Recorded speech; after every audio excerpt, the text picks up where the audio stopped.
evening, ladies and gentlemen, and welcome back to the Salt Mine. It's Aegis Champions League on a Friday night. I'm still Hummus. You may remember me from Monday night, but I don't have Quacks. I don't have Slayer. I have the ever impressive Orbital with me. Orbital, how you doing tonight?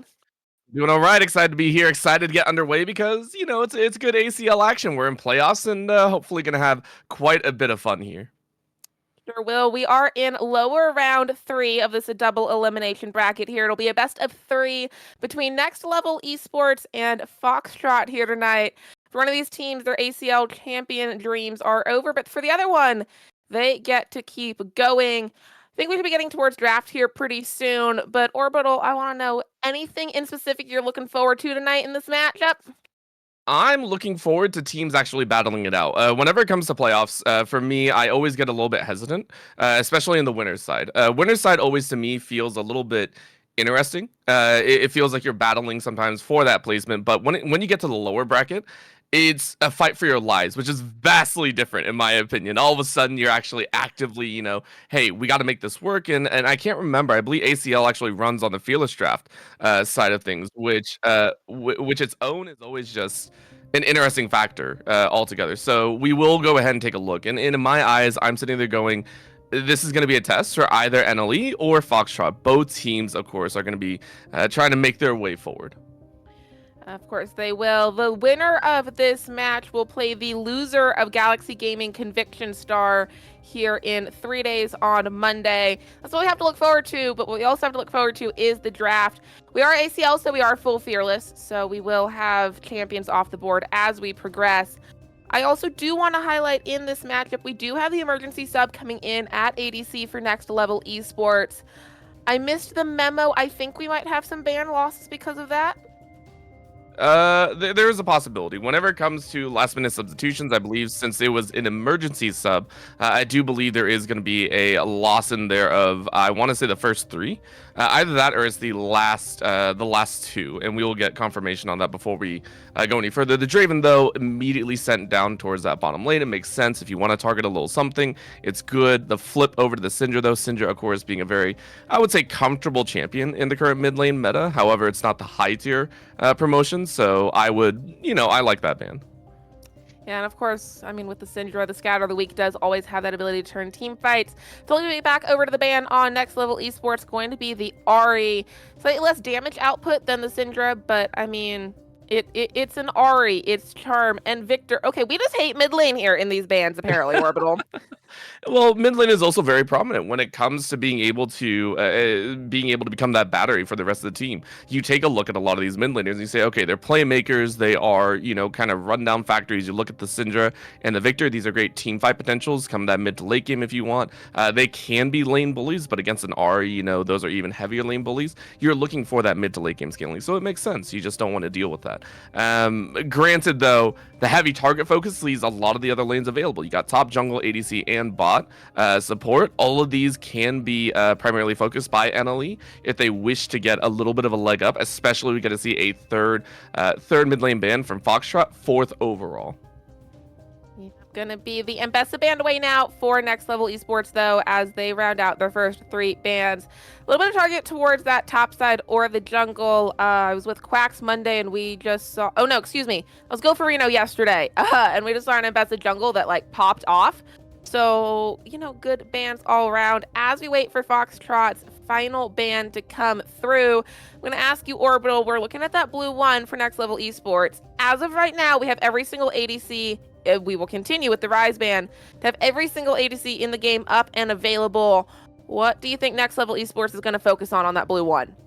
Ooh, well, they've already decided it, which is the Vi, which to me signals that they are going to go for a little bit of lane bullying in that mid lane. Vi paired with anyone that can get a good early to mid game synergy can provide a lot of comfortable access to those ganks, to that kind of shutdown role, if you wish. In that same category, though, as you mentioned, with the ADCs left open, with the jungles and everything else, considering the triple mid lane ban, NLE opted for that jungle, went with the Vi, but Foxtrot immediately went for a lane dominant look there in the bottom lane. I wouldn't be surprised to see a Milio or a Nami come out. Nami to me still feels like the de facto support to run with the Lucian, but I want to see that level of safety, considering it's a Vi coming into you. Others might go for like a Nautilus or anything like that.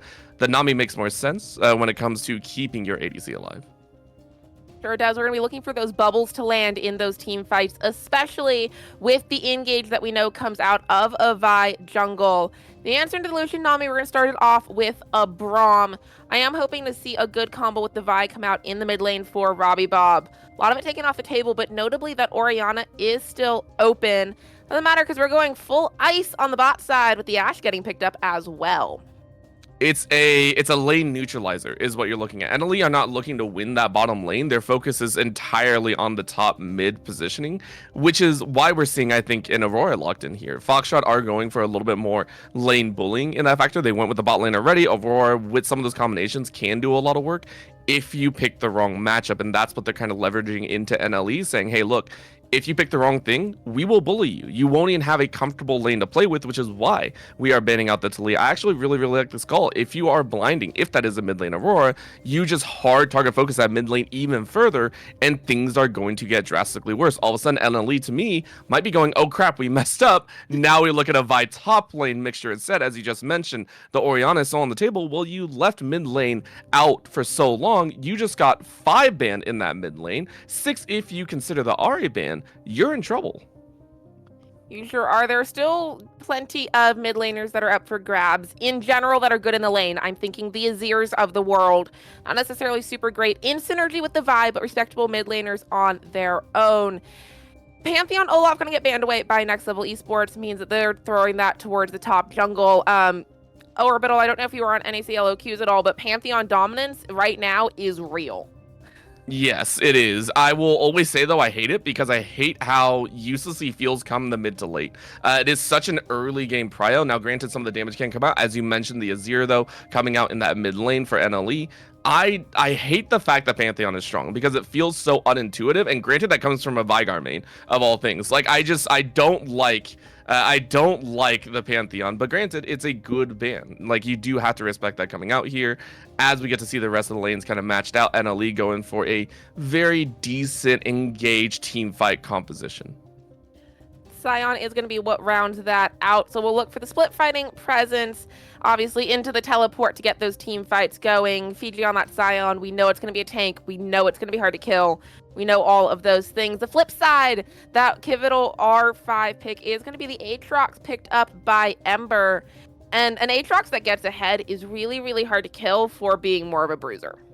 Yes, well, that's also tied into the fact that we see, in my opinion, quite low damage output from the side of NLE. These are champions that do need to ramp up a little bit more. I'm looking at the Azir and Ashe. Ashe is not that great until you get maybe 2.5, 3 items in your bank. Azir needs about 2 items too, and I don't know if you're going the full shred. I don't know if you're aiming for that shred, if you're going more burst heavy. And as you said, if the Aatrox gets fed, things go wrong. And so Ember is looking at this going, hey, I can make this work here in the early stages, but overall, NLE need to have a very good early game. The reason for that, I need to see the Azir do well. You're on this, what, 7th? I want to say like 6th comfort level down the row. I'm a little bit scared for Robbie Bob. And then for the side of Foxtrot, I mean, we want to be aggressive. We want to look early. I mean, the J4 even in there for institutional. It's terrifying if you get off that level 2, level 3 gank. Sure is. And while that's what we're looking for in the early game, I'm going to tell you, in the late game, I'm a support main. You don't know this about me because we've never cast together, but I'm a support main. So if it feels like I'm pumping up the supports a little bit, it's because when you go like 0 and 5 and 8 in a game, it doesn't feel good. They have to acknowledge the plays. But I'm going to be looking for Nami on those bubbles. Obviously in the early game, just looking for that sustain for Lucian. But as we look towards the late game, there's a lot of this heavy engage in here, the cease and desist coming out, all of those things that a good bubble will stop in the tracks. So as we get towards that mid to late game, yes, it doesn't really matter if you're a Kitsuo superfed on the Vi or Robbie Bob superfed on the Azir if you can't get into the fight. Like, in order for your goal to make a difference, you have to be in the fight and actually in the action. Yeah, there's a lot of different things to kind of consider here, and for NLE, I think, in my opinion, they got the worst position of this draft. I mean, you take a look down it feels cohesive in the sense that the champions do work together. The Ashe and the Braum, obviously a very strong bottom lane if you can get things rolling. Ashe so far has been tweaked a little bit, has been given a little bit more agency in the early game. Not only that, late game, a little bit more oomph on her Q, which was I think about 2 or 3 patches ago where they adjusted her. The Azir obviously can scale up. But the question is of course, you got 5 banned out, 6, 7 if you want to count the Aurora, which was in the bucket. You're down to technically like your 8th champion, if that's what we're kind of looking at. We don't know how skillful this Azir is. Granted, it's Robbie Bob, so I can't really, I'm sitting here saying all that stuff, and I'm like, okay, this is Robbie Bob. And then you look in the top side to Fiji, right? A Scion is not going to carry the game. As much as we like to watch the Baus or anything like that, like there's a reason why the style is not amazing. It takes a lot of things to fall into place, and an Aatrox can snuff about 50% of those. So to me and LE, I am looking at them to say, hey, I need to see a very good, comfortable laning phase. And, even if we're talking about, the supports coming in here, we're looking at the Nami, we're looking at the Braum, even as you're mentioning, we need to see all the pieces come together for NLE overall. If we really want to see them roll into that mid to late game and take over. I did get word that we are working to load into game right now. There is no spectator delay pause because Ice Fire out on production is cool like that. So I'm going to take a second and look back at what got us here. Next Level Esports, they won on Monday, but it was a 2-1 win against Deathmark Esport. So not necessarily what we're calling a decisive victory. 2-1s, we know that they can be hard fought. We know that sometimes something just went horribly wrong. But looking at the face of it, not necessarily an easy victory. Meanwhile, Foxtrot, 11th seed, they are the underdogs coming through this. They beat number 4 Apex Predators on Monday 2-0. So if we're looking at just the morale of these teams heading in, yes, we're Final 8. Yes, we're looking for that win. But what we're also looking for is can Foxtrot keep the upset streak going? I got word that we have a little bit of spectator problems. But it's okay because Riot is a small indie company and Spectator always works 100% perfectly all of the time, Orbital. We're gonna get in trouble out here, but it's true, like they're a small indie company, and they're more of a music company that makes games on the side, so it makes sense that their priority isn't here. So it's gonna break here and there. This supposed piece of the client that's been here since the beta season, I believe. But we don't talk about that. My eyes, though, as you were talking about, yes, this is a tale of an underdog. Foxtrot specifically, they have upset the number 4 seed. Mainly for me, though, it's the fact that you already know that you can roll some of these top teams. It's what are you going to expect coming out onto the Rift, and how do you play into it? You got to stop thinking that you are the underdogs and that you can fight at the same level, which I'm sure they're already considering. Well, we will see if their mental is in the right spot because we are on the Rift for game number 1. We've got the 5-man down bot lane. Excuse me, I know my lanes. We got the 5-man down bot side going to get spotted out on the ward, and then the 5-point over there for Foxtrot. Nothing too surprising to start us off with.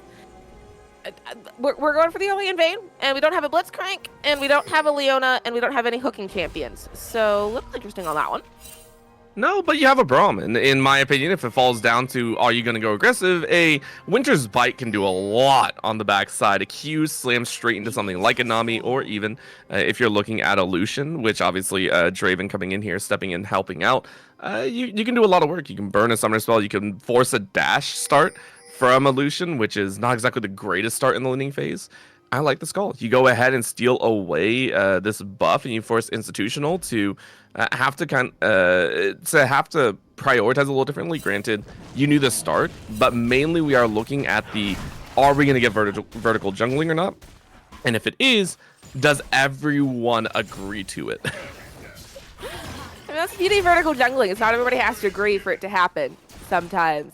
We did see Ember getting in a ward down towards that other buff as well. So deep wards all around in all these quadrants. There will be no question about where these junglers are pathing. We did mention, of course, Kitsuo starting on the top side. Institutional is going to start us off with that vertical jungling. 1 buff and then down. And in comps, Orbital, that we were talking about, that we really want to see maybe those level 2, level 3 ganks. This puts some interesting angles on those ganks. Well, especially since both are being tracked as well. You take a look at where the wards went down. Fiji and Ember, I believe, actually fought over that blue side ward.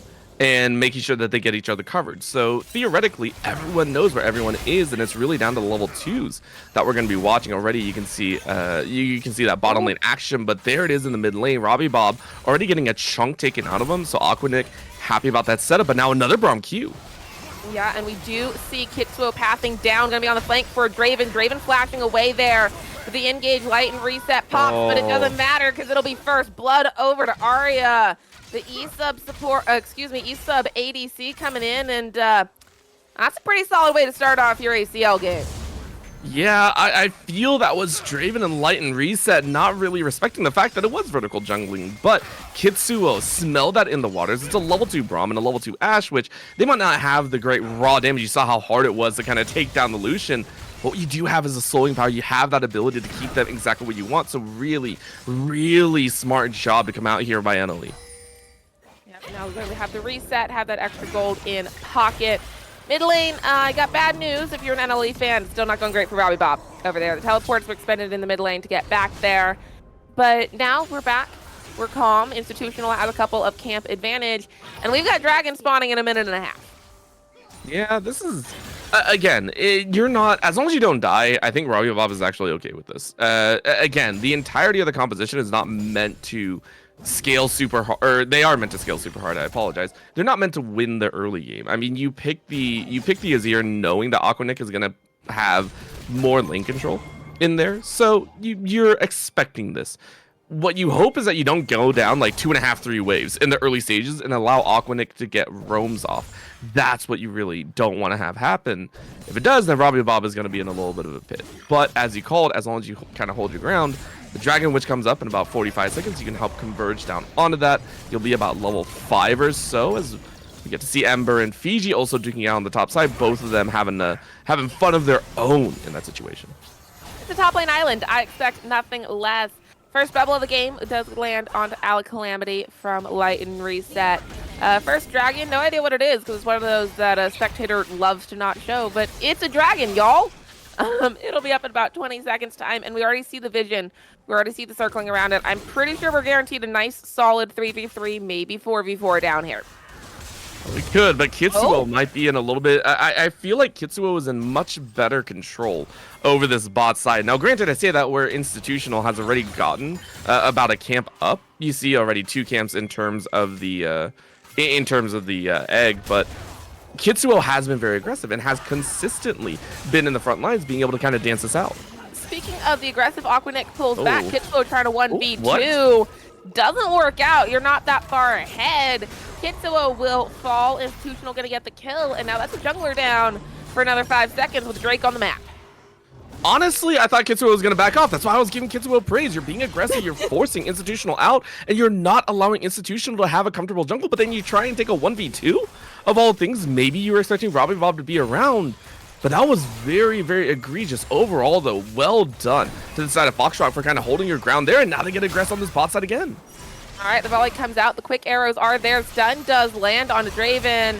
Arya needs to be a little bit careful. The Nami doing the damage. Gonna be a trade, but we're gonna breathe. Dragon started up, not started up. Maybe started up by Kitsuo, but Kitsuo's looking for this bot side here. Volley lands again, the slow. This is the pressure we talked about. Waiting. There's the engage flash burn. Draven gonna fall as Arya picks up a kill. Kitsuo and Calamity both take a turret shot, but they get out clean. I say that, I see Aquanic. Yeah, that was comfortable work there by Calamity and Kitsuo. Very, very comfortable in the fact that they knew Draven had no flash. Go ahead, flash on top. Make sure they can't get away. Light and Reset is going to try and hold this wave and make sure that Draven gets back, but still punishing this bottom lane. And as we mentioned, the fact that for an Ashe, you need a little bit of help. You do need a little bit of time to scale up, but once you get online, you are a force to be reckoned with. And the flip side of a Lucian Nami lane, if you don't get any help, if you are kind of set alone, you're in trouble. You are going to be hammered in that lane matchup, and you're not going to be able to get off to that early game start, that early game bullying like you wanted. And it's the fact that we're seeing a shift is right now that's a jump in. Divide and the Between Worlds come out. Calamity and Kitsuo are here. Aquanic going to be able to get under turret. And clearly they don't want to be able to make your point there, Orbital, because It's okay. I'll live. I'll live. I talk too much anyway. But the fact that right now Institutional has actually been run out of any sort of proactivity has actually been a big mainstay. We mentioned the fact that Kitsuo went ahead and dropped a kill. It doesn't matter. I was questioning Kitsuo's placement. Because, I mean, yes, you're being aggressive, but when you're aggressive into 1v2, we saw the death. And you're right, 1 doesn't matter a whole lot. 2, 3, 4, maybe it starts mattering a little bit. It really does, but at the same time, we're now seeing Institutional be able to step up to the match topside, though. Ember getting some good chunks down, but again, it's a Scion. What Institutional, though, is trying to do is bait out a Dragon fight. If you're able to pull this off with Chemtech, you're good, but remember that flag and drag straight into Cataclysm will do a lot of damage, so maybe get this collapse in if Aquanet can also join in. Looks like Kitsuo wants no part of Dragon. Grubs are up on the map. So for one of the very few times since the Grubs spawn timer got moved back, we will most likely see the Drake for Grubs trade. Chemtake is secured, and now the roam back down. Kitsuo's going to start the Grubs. And I think this is, again, a fair trade assessment. Granted, I always like to dance on these objectives around the Dragon. But if you have to trade, you have to trade. I am surprised that Kitsuo said, okay, we don't want to take that trade. However, it makes sense in the fact that even though that you gotten those ganks off on the bot side, Institutional has actually pulled away with a very healthy jungle camp clear. On the bot side, we're still seeing Draven have a healthy CS lead as well. The only place that we're really not is seeing Fiji and Robbie Bob, right? These two have been able to CS up well for themselves. So NLE, the lanes that we were expecting them to come out on top with, you know, well, I say come out on top with, they haven't really, but they've held steady. Right? They've done well in kind of getting over some of those humps, especially for Robbie Bob, who was getting punished early by an Aurora, which an Aurora does want to do. So very nice job by Robbie Bob. Indeed. Also, something to keep an eye out as we get towards that mid-late game. Robbie Bob does have the Dark Seal picked up. Got it right after that Doran's ring. No stacks on it yet because it's really hard to have stacks when you're 0-0 and 0. But as this game progresses, as Robbie Bob starts being involved in those team fights, we could see that Udyr start to get accelerated and start to do a whole bunch more damage than we're anticipating. Yeah, and I think that'll be the one to watch for, and is as good as Zir, especially when trying to set up the rest of the team, and especially with Arya and Al Calamity making sure to step up to the plate, have a little bit of a healthy lead. You can do a lot of work here, as now we're going to get another chance as Draven can't really fight. No, pressing forward for Arya and Al Calamity, and the health gets chunked on Light and Reset, but you talked about Arya needing some time to get going and needing a little bit of help. Kitsuo's nowhere down there. We don't have that third gank getting pulled off on the bot side. No, and for Kitsuo, it's all about trying to keep pace with the way that Institutional is currently clearing the farm. You take a look at that difference right now. Institutional is now up, what, 6 camps? It's getting a little bit out of control, which makes sense. Kitsuo has been looking for those gains, has been looking to get some of those advantages, but it's just not really working in their favor. So far, the kills have only been for kills' sake because we're only seeing about a 300 to 400 gold lead, and Light and Reset and Draven Baka haven't been able to stay alive. The tidal wave comes out as well, so too does the Glacial Fisher. Kitsuo and Institutional both here. Flash drag, flashing. Culling comes out. Arya gets Cataclysm, will still live. Institutional finds a kill. Al Calamity next in the bubble from Light and Reset means that Kitsuo will fall as well. That's 3 kills in a Fetal Warfare for Foxtrot. I mean, even though Ember was denied that TP, it was overall so amazing to watch for Draven, Baka, and Light and Reset have completely flipped the script. And this is what we're talking about. Lucian Nami can do so much work if given the right opportunity, if given the help that they so needed. And Institutional's technical first proactive gank yields massive results. They wipe Arya, they wipe Al Calamity, and they wipe Kitsuo in a clean 3-0, not even a chance to fight back. And I would argue that was actually in Ember's best interest for that teleport to get canceled. Because say the teleport happens, you're down there, the fight's already won, your presence isn't really needed. How much do you lose to Fiji on the top side in terms of turret plates and wave priority and all of that? Yeah, it's quite a bit. And honestly, I gotta agree with you. It's a happy little accident, but what we're seeing now is a very direct incident as Institutional is starting to become a lot more active on the map. As we mentioned, still already having that good camp lead in there is now allowed to kind of rotate out to different areas, start to mess around a little bit, see what they can find to accelerate this game. I mean, they got 3 kills in there, so they're going to have a healthy amount of gold to play with in the damage aspect. Sure will. We're also going to want to keep half an eye on that smite. We are offset enough on our jungle pets that we could have the smite difference. Next dragon spawning in about a minute's time. Probably won't be up by then, but potentially we do get a scenario where one of these jungle fights, probably around Rift Herald, has Institutional sitting at 1200 and Kitsuo only at 900. And as we both know, Orbital, that can make all the difference in a 50-50. Yeah, it can be quite dangerous when it comes down to that smite battle, so I don't think it'll be happening anytime soon, as the dragon will go ahead and spawn in about 30 seconds. What I'm really watching for is who's going to get that proactive damage lead. We take a look at Draven and Light and Reset. They're pushing this tower, and you could almost see Aquanic willing to step into the mix, so we can see that float. Heavy wardage as well. The entirety of Foxtrot being like, yeah, we're down here, we're going to fight you. So I like this call that they're making. Unfortunately, Institutional, though, sitting on top of a ward. He tried. I did see the pings coming out from Kitsuo towards that mid lane. Aquanic playing far enough back and safe enough that no gank will go there. We are going to have the full roams, and we should get a dragon fight around this dragon. Gonna kick us off, hopefully? No, we're going to walk menacingly at each other. Just very, very angrily step in each other's way, which makes sense. Of course, Fiji and Ember trying to duke it out, but here comes the dragon play that we were talking about. Ooh, Enchanter Crystal, Arrows starts off, Tidal Wave comes out, the healing's good, but the Glacial Fissure stops it. Robbie Bob on the map. Kitsuo charging forward, has the support of Al Calamity, will fall to the Cataclysm as Institutional goes on a rampage, but it's a double kill for Robbie Bob. He was quiet, but he was farming. Institutional gonna get walked down, triple kill for Robbie Bob, and it'll be a dragon for Next Level Esports. Very comfortable work there, kicking it off with Arya's Crystal Arrow, and then you turn into the fact that it landed on Dravenbach. Of all 4 members that you could have hit, that was your second priority member. Aquanic was too far away, but it made sense. Well done. Now Fiji in a little bit of trouble. Yeah, Ember did use the Flash and the World Ender. Fiji gonna be able to walk away. We're okay, y'all. There is no top lane solo bolo. Yeah, that was very, very close. But going back to what we just watched, we are seeing this shift, right? It's back and forth at what we're watching. Draven Baka not allowed to kind of play the game, went with the Flash Ignite, getting hit and then getting soloed out with the cease and desist. You weren't really going to win that 3-1 dogpile. What you were hoping for is that Draven Baka was going to have some sort of availability to fight it out. And granted, you lost multiple members. Aquanic wasn't really in the mix. Aquanic was running around and got kind of wrapped around with the walls that were up around Blue Buff. That was more just hunt down, so if we ever get to see another team fight, I want to see what happens when Aquanic and Draven are allowed to play the game. Yes, we're tied at 5-5, but Dragon, the overall objective, still went the way of Foxtrot, which puts them at a 2-0 Dragon lead. It does, and that is slightly surprising to me with the priority. But Kitsuo, maybe he's allergic to dragon scales or something. Heading up towards the top side of the map, got grubs. Looking now towards Rift Herald. Institutional down on the bot side. Looking for it. Turret dive does have Cataclysm up. We see the teleport coming through. The culling comes out but gets shielded, and Enchanter Crystal Arrow lands under turret onto Institutional. Follow-up stun. Emperor's Divide is clean. Robbie Bob is on a rampage. Arya finds one. Aquanic pops between worlds. They have finally come down here. Light and Reset getting hunted down. Dead fish.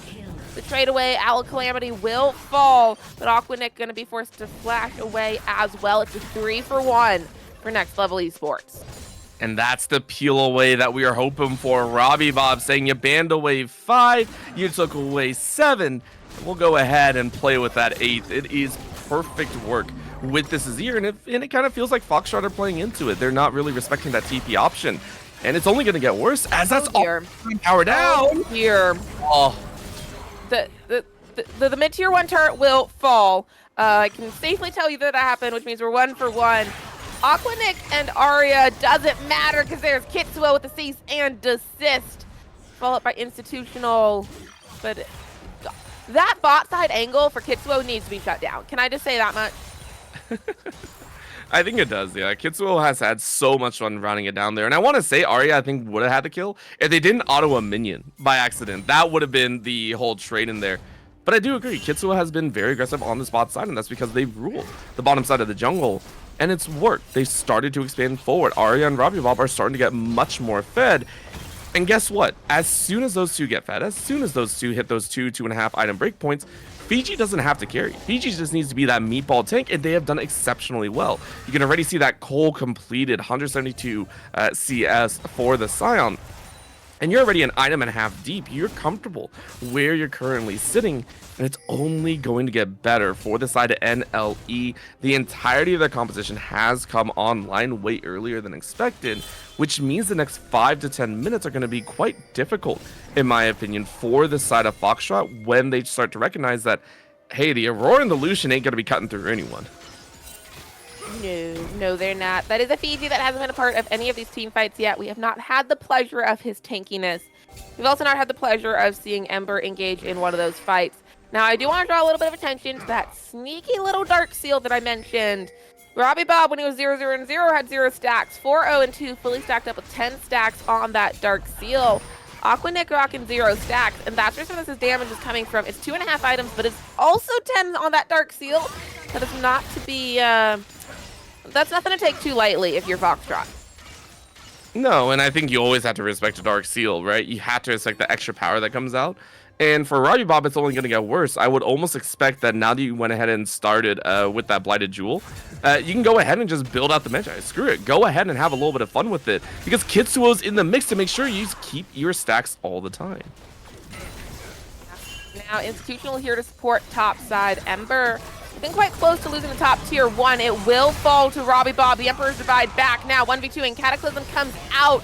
The Sand Turret comes up, and Robbie Bob will be able to dash away. Flash just now coming off of cooldown. As things come down, it's still a turret lost, and Foxtrot can't find any footing back in this game. Yeah, that's the worst part about it. As you mentioned, that tower went down, and guess what was happening on the other side of the map? Fiji was pushing it in. This is the comfortability level that the side of NLE are currently playing with. We mentioned their composition.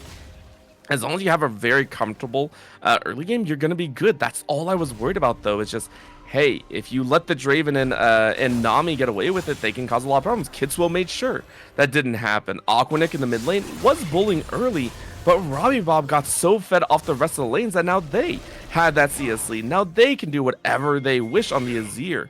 So this game is completely flipped script, and NLE, I'm expecting them to start taking over the Dragons, start taking over the Barons and the Heralds that we're going to be seeing, as that's a Herald already picked up.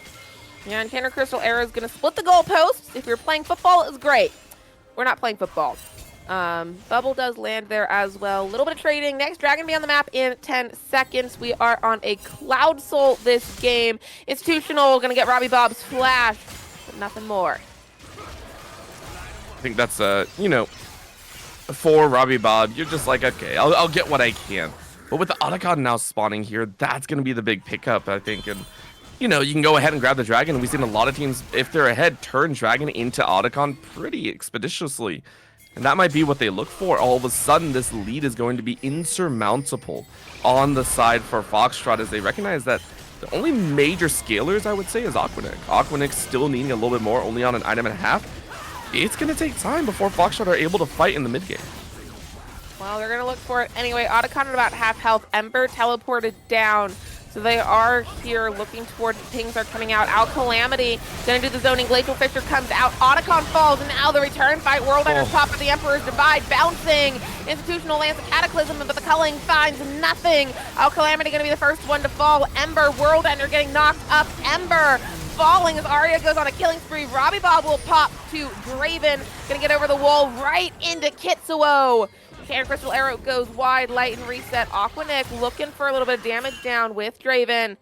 Kitsuo gonna pull out. We'll have the 2 for 3 in favor of Next Level Esports. And for NLE, they are comfortable where they stand. They're starting to use their gold as a mediator, as a meat shield. They can do whatever they want because they know the damage isn't on the other side. You take a look at how split that was. Draven hitting the backside, I believe, of Fiji, and Fiji just didn't care. 2.5 items deep with an extra Bramble Vest on the back end. Yeah, you're pretty much solid. You're not worried about a dang thing. And for Robbie Bob, yeah, you sacrificed the Dark Seals, but you got some assists for your team. You got them a lot of extra kills, and you're going to be pumping out that damage even further. You now 3 items completed. Now, it's a relatively low damage output. In my opinion, you don't have the Rabadons or anything like that, but the Void Stat plus Nashers plus Rallies means that you can start fights so comfortably. Robbie Bob is in the perfect spot to ensure the likes of Arya and Kitsuo find their marks. gold lead, about 4,000 for next level esports.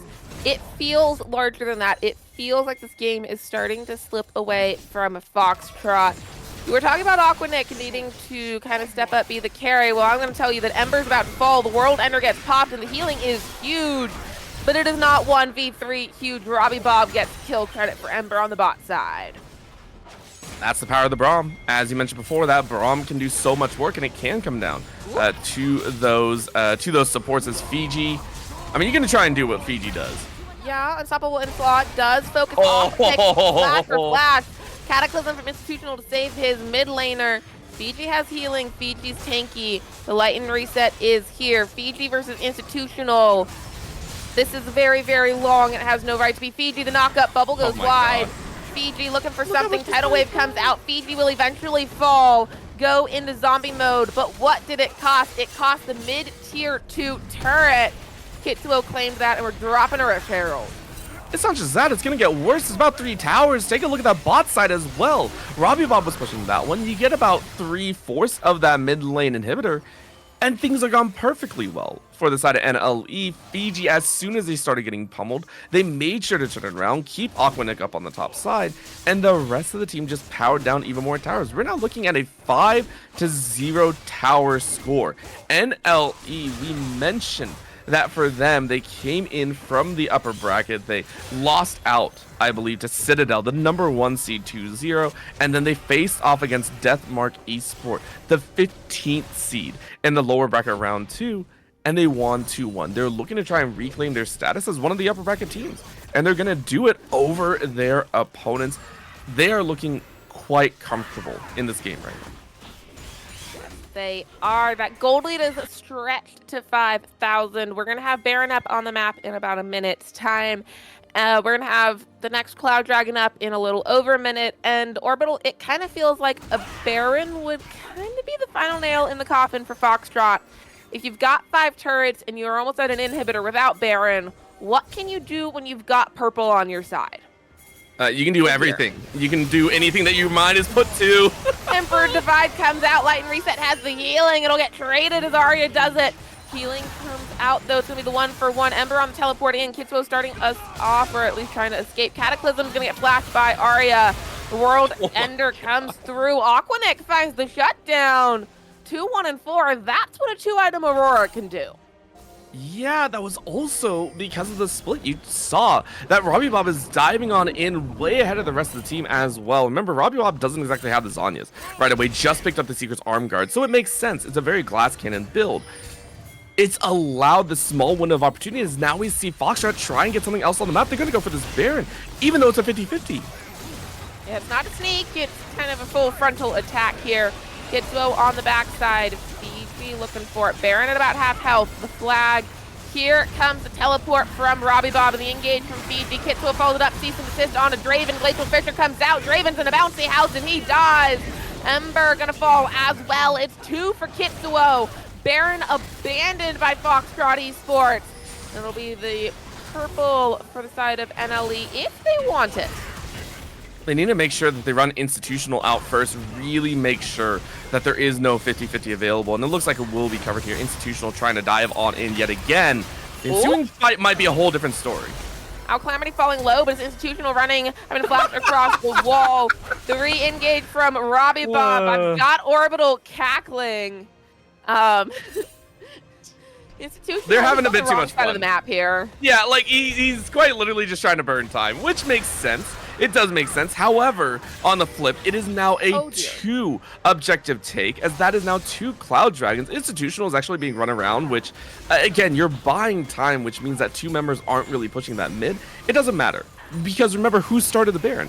At the end of the day, it was Foxtrot that started the Baron. They saw it as their last-ditch effort, and it didn't go their way. So at the end of the day, it's still a net win vastly so in favor of NLE. I gotta say, it was kind of funny watching Institutional dirt around like that, and Fiji, not quite like the giant lumbering figure of Cho'Gath, but still giant and lumbering enough that it's funny to watch the chase. But you know, it's fine, because we've got the resets coming out, we've got that extra gold coming out, we have a 6,500-ish gold lead for next level esports. They're still wearing purple. I mean, there's not a whole lot to say other than let's get this push going, let's get this grind going. Let's see if we can take an inhibitor at 27 minutes. Yeah, I would say you go ahead and just start hammering down those inhibitors as soon as possible. You could probably make a break towards mid, but it looks like for NLE, they already have a top side layer set. What they were hoping for is maybe Fiji in position to make sure it's a 3-1 or a 4-1 split. Instead, it's just powering that all the way down. Take a look. They just say, we have the raw damage, and we have the raw amount of gold. You're sitting at about a 9k lead? You can do some work, but Al Calamity saying, I don't have that gold. The world between. Cullen comes out, misses everything but the Emperor Divide. Knocks Institutional away. Institutional will fall. Robbie Bob finds the kill. Unstoppable onslaught. He finds the kill. Shanna Crystal Arrow goes wide. Ember, World under. Turret doesn't matter. Turret, no problem. And now 2 inhibitors on the menu for next level esports.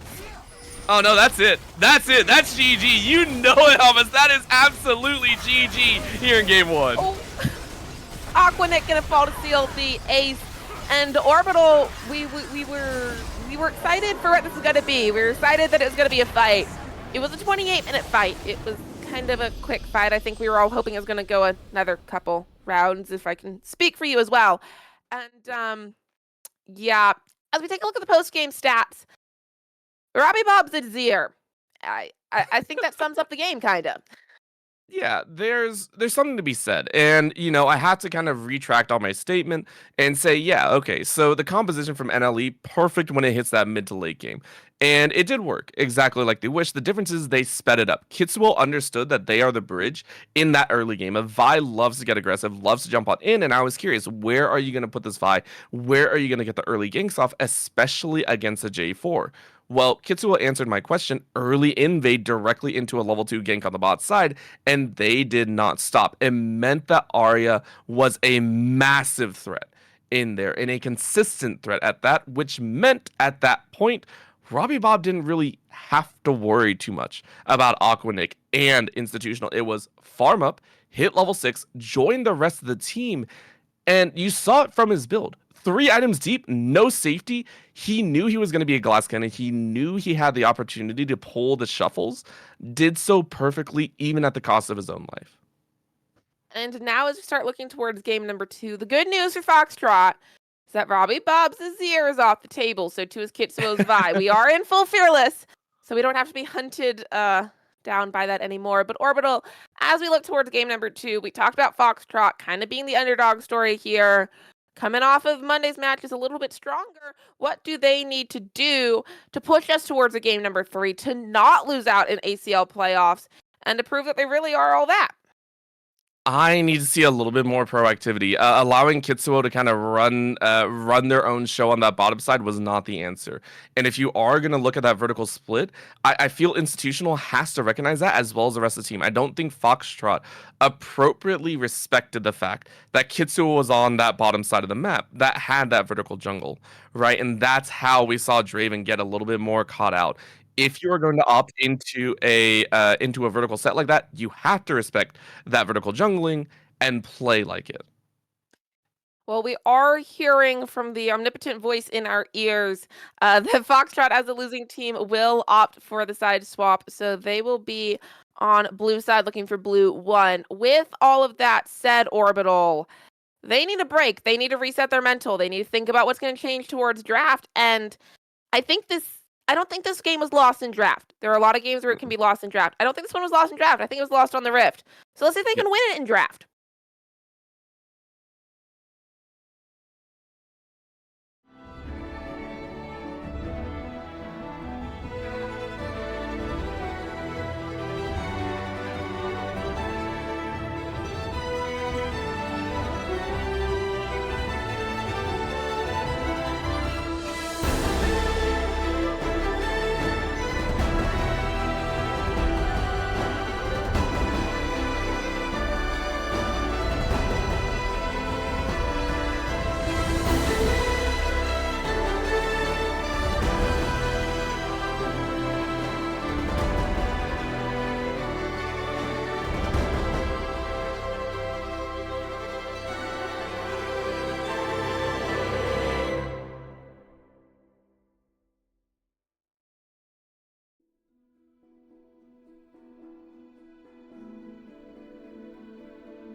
Welcome back to game number 2 here on the Salt Mine. Next Level Esports winning this series, leading it, 1-0 over Foxtrot. We've got a side select, we've got some player swaps, we've got lots of craziness. But what I can guarantee is the 10 champions at the top of your screen are banned away due to Fearless. Yep, they'll go ahead and not be played once again. And the main thing for me, though, is not those champions specifically, but the NLE do have a sub coming in here. Earlier on, we did mention that Arya was subbing in for NLE, as Sagewabe is normally their ADC, but Arya is a listed support for the team. Right now, we are having a step in emergency sub, I believe, which will be Brain is Lost, but we'll get that name out shortly either way. Namely, though, Foxtrot went ahead and shifted over to the blue side, which also makes sense in their own. You go ahead and get blue side, you get a little bit more comfortable pickups, and maybe you don't target focus the mid lane once again that hard. Granted, the 5 bans might have worked in other areas, but the fact that the Azir still look that good is something that Foxtrot cannot deny. And I mean, if we're being honest, Orbital, at this level where you have to have the champ pool for like 5-game Fearless, you can't really full ban out a laner. Not in game 1 with no Fearless bans. Their champ pools have to be deeper than that. The good news is that Foxtrot is learning from their mistakes. First ban gonna be Gragas. Now, Next Level Esports, because the emergency sub will lose their first ban, so we're gonna end up having an empty box sitting there. That's where we get the Yorick coming in as the second ban. Apparently, we're target banning top lane now. Yeah, which also makes sense. I think the Scion did quite well. Either that or you're assuming that NLE are just going to outright win the other lanes, and you just want to stop a split push action once again. And I think giving respect over to Fiji is the appropriate call. NLE ran that very well. The Scion was just an annoyance at the end of the day, but it drew so much attention. So for Foxtrot, yeah, that's where we want to focus. Namely in the jungle as well. With the Gragas, you're trying to shut down a lot of that early ganking power. And I know there's a lot of other champions, but make sure that disbursement isn't available. I think is the right call. There's a Draven ban, though. Makes sense. When you have someone on the other side named Draven Baka, it makes sense that you're going to ban out the Draven. And I mean, I'd be disappointed if Draven Baka wasn't really good at Draven, because oh my god, that's a singed ban. I love it. I love the silliness that we're getting right now. So, you know, you have a little bit of fun with it, making sure that Fiji doesn't get any sort of silliness out and available and not be a giant pain in the backside, which, again, when it comes to Fearless, when it comes to your playoffs hopes and dreams, a team will be willing to pull this out. Will be willing to try and throw a curveball, especially on red side, where counter pick is all the rage. So it makes sense. Foxtrot just being like, yeah, we're not going to deal with that today. Fiji, you better play standard. As we look towards this, I'd like to remind everybody what's on the table. We're waiting for the 6th and final ban out of Next Level Esports. But if Next Level Esports wins this, they are through to the next round. And then Foxtrot goes home. There is no more playing this split. So Foxtrot going to try and play just a game 3. Going to try and fight back. Give us that underdog story that we were hoping for. It won't be with the Ahri, however. So what we've got is Foxtrot completely changed up their bans. Next Level Esports, it's the Syndra. Okay. Yeah, I think mid lane is still the focus. Robbie Bob played an exceptional game, and now you kind of left the net wide open, but you took away one of Robbie Bob's exceptional favorites. The Syndra, I think, in their hands would be amazing, but there's a lot of counters that can come out. If you want to go safe, you could go the Orianna, just play a lane safe, and then play towards that mid game, which we've seen done. But no, you want to go a little bit spicy. And I like this call. Silas wasn't even on the table in the previous game, but now you get to play with it. And for Robbie Bob, if this is going into the mid lane, it's going to be a skill matchup at the end of the day. And all of a sudden, we might not see Robbie Bob look at the teleports. It might be win lane and then roam out. Win lane and then look into that jungle to help out Kitsuo. So really nice pickup by NLE. And not only that, but I mean, Silas's ultimate is very dependent on the ultimates that everybody else picks up. Say, for example, Foxtrot drafts something like an Amumu with the Curse of the Sad Mummy and the potential of a 5-man CC. Great, now Next Level Esports has it. So Silas acting kind of as, it's not a ban, but it's a, do you really want to have this good of an R button? I don't know if you want to have this good of an R button. Next pick up from Next Level Esports is going to be the Varus, so we're continuing with the Archer theme here. Yeah, and of course, coming in here, I believe, is Kunu, coming in as the emergency sub, so a little bit of a different ADC pool as well. Might be liking the Varus a little bit more than others. So, You go ahead and pick that one up. All of a sudden, you have a great CC. Bottom lane, there's Foxtrot, though, still throwing down a very comfortable top lane. Going with the Cassante blind, though, does mean Fiji gets their cast of the lot. You got to play whatever you want, really. And Cassante is well known to still do a decent amount of damage come the late game.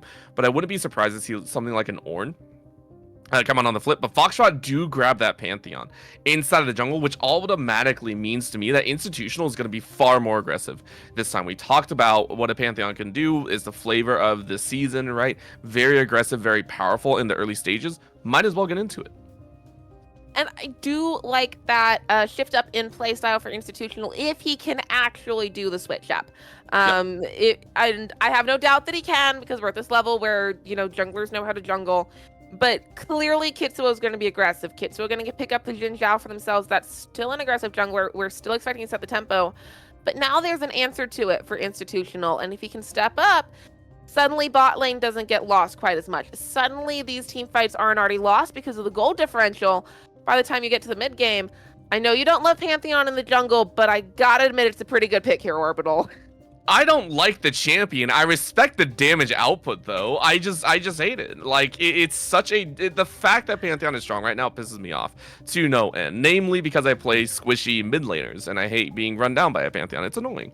But the Xin Zhao answer, I think, is correct. Xin Zhao, another powerful early game, and it still leans into the fact that NLE and Foxtrot had a lot of early game jungle messiness. Again, that's the whole reason why we did see Kitsuo actively cut that jungle in half and get that bottom lane gank off. So it makes sense. What I'm curious about now is where they're focusing. You can see the Karma band out here focusing on that bottom lane. They're saying, okay, we don't want the poke. We don't want that safety. Very, very nice play. The idea of a top lane Udyr, though, I am loving this focus from Foxtrot. They said, hey, you left top lane open. We are going to ensure Fiji does not get comfortability. So you can see where both teams' focus is. One on the bot lane, one on the top lane. I mean, my concern is because we banned away less meta champions like the Singed, for example, there's still a lot of really powerful champions that are open for Fiji. Champions like Gnar or Cho'Gath, or if you want that split push, even Trundle, heaven forbid. There's still a lot open for Fiji. It will be the Leona as the final ban to wrap us up here, so a little bit of focus towards the bot side. I'm just happy to see that we don't have a Senna, because Senna got absolutely cracked 2 patches ago, and I'm tired of seeing Senna. I love her, she's great. I'm tired of it. What are you talking about? Senna's a completely balanced champion. I mean, I don't care about that one. It's fine. It's a perfect support. What we are seeing is Mordekaiser, my favorite tin can in the top side, which now means it's a pretty decent AP leading composition, which would also make me assume that the support here is going to be engage heavy. I'm still looking for a follow-up behind the Xin Zhao and the Sylas. I want to see that follow-up. I want to see that engage tool. I also think Varus is one of the few champions that, you don't, well, I wouldn't say it, but, doesn't really need a utility support in the back pocket. You want engage. You want the extra tools to play around the Chain of Corruption. So I'm looking at a Nautilus. I'm looking at a Thresh, anything like that to play a lot more aggressive. Even a Rel, if you wish, in that support side. But of course, we're looking on the flip. Foxtrot going with a little bit more long range paired with that Syndra, saying, keep away from me. I don't want to play with you. And Orbital, I know we haven't cast together yet, so I learned about your hatred for Pantheon. I think it's time you learn about my hatred for Jhin. So you hate Senna and Jhin. Okay, I like it. Senna, I don't hate Senna. I like Senna. Senna's overtuned, and I'm tired of seeing Senna because it feels like every series I have at least one Senna. Jhin, I have a bit of a hatred for, because the problem is, oh my gosh, that's gonna be a Mel support. Okay. My problem with Jhin is, in a world of ADCs like Jinx and Kai'Sa and all of that, where they want to go forward, they're trying to press the tempo. Jhin doesn't do that. He doesn't scale his attack speed at all. It's all that attack damage, and he needs time to be able to just kind of, it's not free firing. It's just kind of, I'm gonna stand there, I'm gonna do some math, and maybe now I'll shoot. And too often I see that teams don't pick comps that work around that. I do think the Mel helps, because the Mel isn't this heavy engaged support who wants to go in. They can play back, they can play range. I like it. I have a little bit of concerns about what happens when Institutional goes forward and Ember goes all out over a wall and Draven's running behind me like, wait for me, guys, my range isn't that long. Yeah, I can agree with that one. It is a dangerous factor, but you also have to factor in the fact that NLE are also becoming towards them as well. So that's where I think the safety factor lies in. Now, do I think it's the right pick? No, I agree. Like, Jin is not amazing, but can be in the right situation. You are banking on the fact that Foxtrot are not going to get dove once again. You're basically saying, okay, well, maybe we can play out comfortably and we can get a little bit of that scaling in there. You take a look at the Rel and the Varus are going to have to commit quite a bit to reach the Jin, to reach the Mel as well. So, maybe that's the thought process. But I do agree, and I'm actually harboring a couple worries in there. If Draven isn't able to follow up and keep pace without items in the item advantages. Namely to me, though, is that Rel, like I mentioned there in the bottom lane, Calamity did a very, very nice job following up with Kitsuo. And the Rel does the exact same thing as the Braum from before. Well, I would say that, but the engage factor is much better. And I'm going to like it. This is outside of Fiji, which Fiji, again, is playing on their own island. They really don't care what happens. And it's just like beat down the towers and keep walking away. I like what NLE have done. Now, is that to say that's going to be a curse at the end of the day because I said I didn't like NLE's draft last time? I don't know, but I like the 4-person composition that they had built with the Rel, the Varus, the Silas, and the Xin Zhao. These 4 can play on their own, I would say okayly, into the 5-man of Foxtrot if needed. And I do want to take a second. Chat beat me to it. But we talked about Robbie Bob Silas being the first pickup and how that restricted Foxtrot on the ultimates that came out. There are some semi-decent ultimates that come out. I mean, the Grand Starfall comes to mind. So too does the Unleashed Power. But the thing is that those are very situational. Like, for example, the Grand Starfall, if you've got it, it's because he Grand Starfalled into you and it's a little too late. So I do think that Foxtrot did a pretty good job of juggling how to get good champions that are going to do the damage and do what they want without giving Robbie Bob, those Curse of the Sad Mummy level ultimates where it's just completely game changing. Yeah, I would say the ultimates are much more in tune with lane domination or solo domination, if you will. You can grab an ult, run away with it. I mean, the execution on Mel can be powerful if in the right spot. Now, granted, I don't think you get the marks, so the ramp up isn't there. But execution is still execution at the end of the day. You go ahead onto a curtain call or you get the unleashed power. Like, these can still do a decent amount of work if you wish. So it's not as super impactful, yeah, but I think Robbie Bob is still going to have the damage output. One of the things about Silas isn't that you get to steal the ult, it's the versatility, right? This is the Mbessa of ult, if you will. The dashes, the change, the being able to get extra healing in there. I fully expect Robbie Bob to still have functional output without needing to bank on the ultimates that you can pick up. All right, well, now it's time to put all those hypotheses to the test. We're going to call game number 2 on the Rift here our little science experiment. To figure out how this goes. Game number 1, the results were NLE winning. We'll see if they can replicate that or if we need a third trial here. I don't know why I went full science, but I did. We're going to roll with it. We're also going to roll with the double 5 points, meaning no deep wards have been placed in either one of these jungles.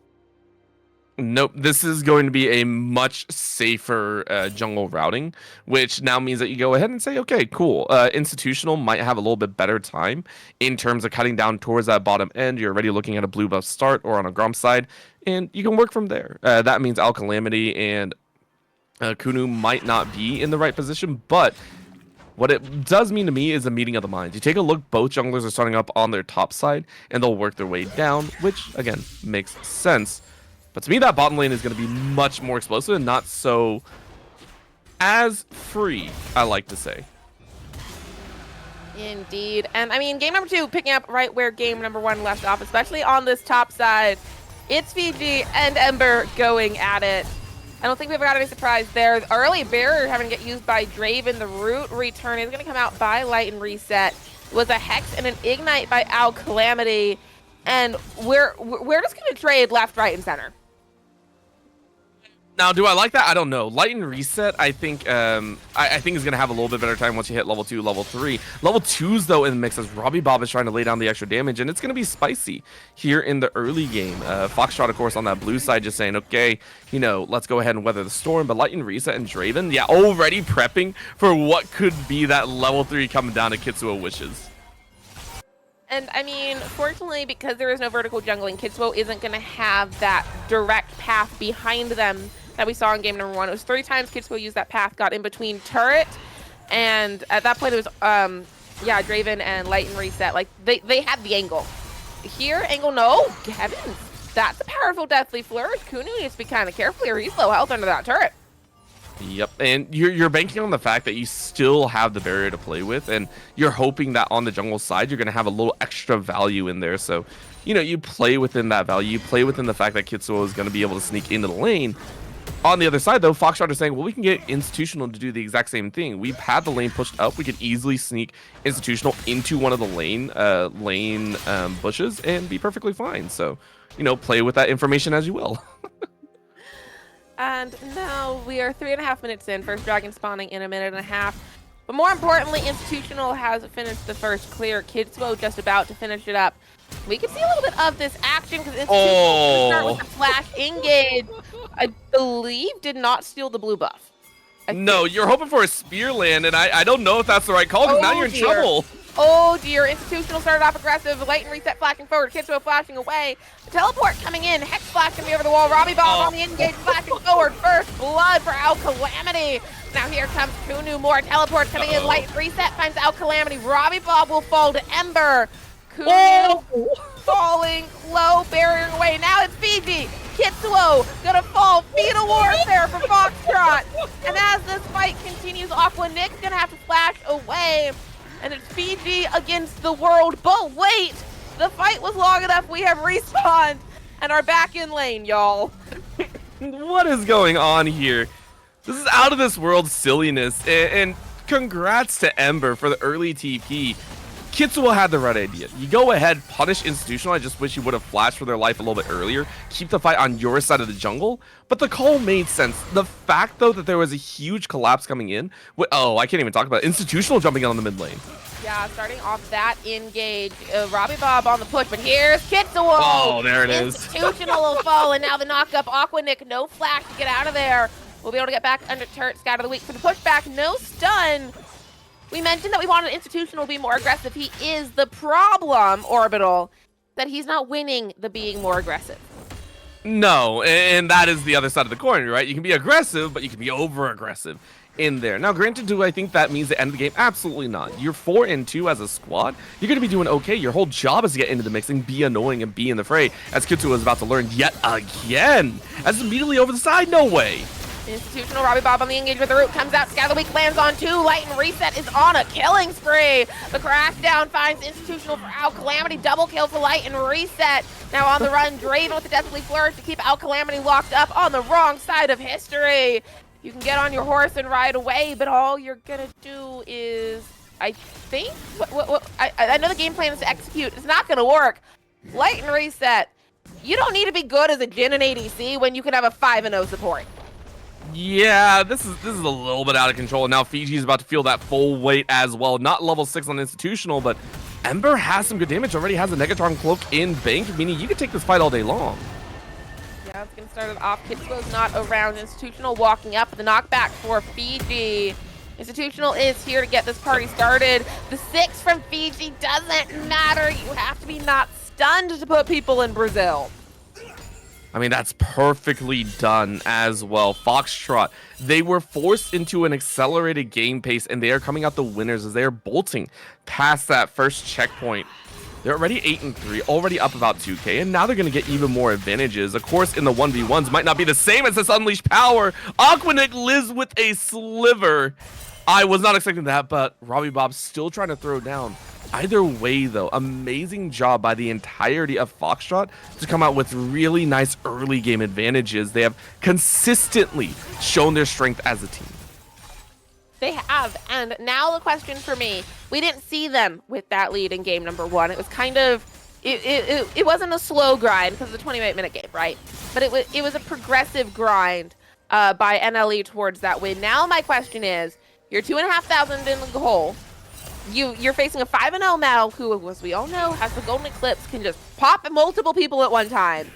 How do you get back into this game? Do you have what it takes in the mid game, or are you kind of just a get early advantages and win team? That is a very tough question. To me, it's you look at early advantages, I think, and for the side NLE, I think you just have to say we made some mistakes. I mean, the early game fight that Kitsuo chose was mistake number 1. Mistake number 2 was chasing into enemy side jungle when you saw Light and Reset already up, and then you get full barrage by ML. Like, you knew you messed up, I think. Are you going to let it happen again? Absolutely not. So we're going to see a little bit of a shift, a downshift into safer pacing until you see a smoother road ahead of you, which might look in the eyes of a couple grubs, of a dragon or something of the sort for Kitsuo to take. We are 8 minutes in, so both the grubs and the dragon have spawned. Kitsuo and Institutional towards the bot side of this map means we could have the full 4v4 if we wanted it for those objectives. It's going to start off with that under turret poke, and now Institutional says hello to Kitsuo. When becomes lightning, goes back in, running away. Kitsuo has the health for this. The knock up, Institutional flashing over the wall. Kitsuo going to hold the flash, not follow it over, and the restraint on this man. Make sure to play a little bit smarter and knowing that the scout of the week has to stay up. But already we are seeing that shift. Really nice call to go ahead and go for that dragon. Infernal is always nice to have, but a simple collapse could be in. They're going to snipe it away. Kitsuo should have it, but is there going to be a little bit more to play with their Grand Starfall? Oh, the flash crack down. Light and Reset going to have to flash away. Impressed with the flash. Here's the Grand Starfall. Draven burning by Institutional in the middle of 4. The curtain will open. The damage comes through. Calamity finds Institutional, but Draven finds another one. Robbie Bob press forward with Kunu. Light and Reset doesn't have a barrier anymore. Robbie Bob finds a kill. Flashes away from Oxenic. The piercing arrow now. It's Kitsuo looking the engage on the Aqua. Nick will find it as a shutdown for Kitsuo. If there's a ticket back in the game, they just punched it. That was one of the smartest fights I think NLE could have taken. They knew if they waited any longer, the game was going to get out of control. You knew that there was a pocket of time where you can still find a lot of Foxtrot uncorded and not grouped up. Not for Foxtrot's issues, but the fact that they had to recall, the fact that they had to go ahead and take some of those backs. Institutional didn't join the fight until much later, but the fact that NLE were able to juggle the HP bars and get away by the skin of their teeth, they took a gamble after the dragon. They fought it out. I mean, yes, Kunu lived, but that is an amazing play by NLE to stay in this game. It is, and now we're looking for more. Crash down from Calamity. Does not have a level 6 yet, and here comes Institutional. Calamity, no force, but will be able to still walk away. Robbie Ball gonna dash on out of there, and what I need to see is that level 6 for Calamity. That Magnet Storm could be huge. Yeah, and a big part is also you made a detour into the Merc Treads, which is actually saving you a lot for Calamity. But as you called, that level 6 could be huge. What I'm really looking at is these rotations. You take a look now, and it's the Grubs fight that we're seeing here, which I don't know if Kitsuo is actually going to take. But it is a pickup by the side of Foxtrot as they're able to get that kind of tower pressure down. They're still in the lead, don't get me wrong. They're still up about a 1,000, 1.2. Which might shift depending if Fiji is allowed to play this game that they have been so far. Even though they're 0-2, they are still pressing this game. So even though they're a little bit behind, Fiji is still like, yeah, we'll still play our game, which is scale up, play a 4-1, get that easy tower pressure, and work our way from there. And I mean, that it's down to 800 gold right now, that lead that we were talking about. And I asked the question, can NLE get back into this game? Well, they just got the Aquanic flash. I think the answer is proving to be a resounding yes. So now the follow-up question I have is, can Foxtrot slow this down, keep their lead, keep Light and Reset continuing to build up, get some of those Dark Steel stacks onto Aquanic, and keep pressing that lead forward? You know what? I think they can do it. I respect the fact that they have not buckled under any sort of weight. They have consistently stayed forward-facing, and they're willing to take some of these fights that are obviously not super optimal.